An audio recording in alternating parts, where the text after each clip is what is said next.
Last month, nagpunta kami sa Puerto Galera and kasama ko yung mga pinsan ko. Ito yung bagong gawa na Batangas Port sa Batangas City. Dito kami bumili ng ticket sa Montenegro Shipping. So, yan yung parang waiting area na bago kayo sumakay sa barko. Actually, ang ganda. Nagandahan ako sa port na to kasi parang airport na rin and bagong gawa. So, ito na yung alis kami. Pupunta na kami sa barko. Nakapila kami dyan. And so, yan, nakasakay na kami sa barko sa Montenegro, which is Roro pala yung nasakyan namin. Hindi ko alam na Roro yung nasakyan namin.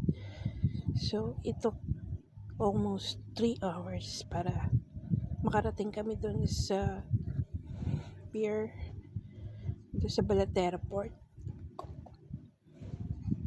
Ito naman yung on the way papuntang Puerto Galera. So,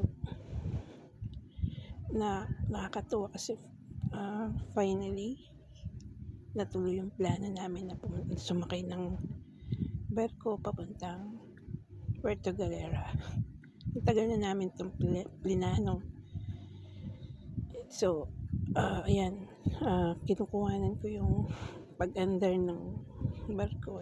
Sobrang nakaka-relax kasi yung experience na yan, na makita mo yung dagat.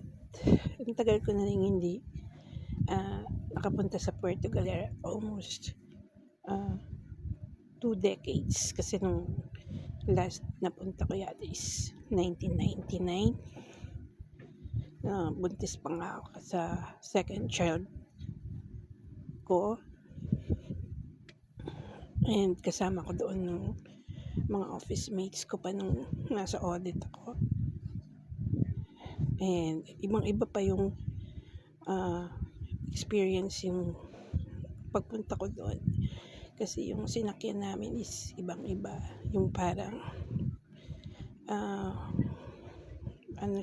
bangka na malaki.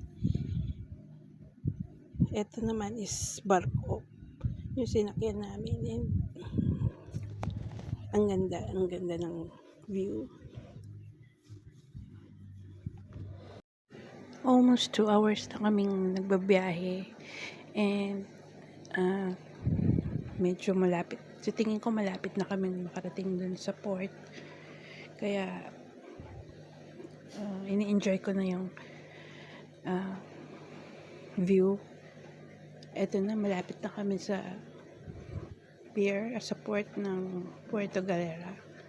Nakikita na namin yung Balatero Port. So, bago rin to for me. Dati kasi wala pang ganyan. Ayan, yung malapit na kami bumaba, nakapila na kami dyan sa pagbaba. And ayan yung view ng Puerto Galera Port. So, kasama ko nga yan, mga pinsan ko. And ito yung mga pinagdaanan namin para makarating dun sa Puerto Galera. So,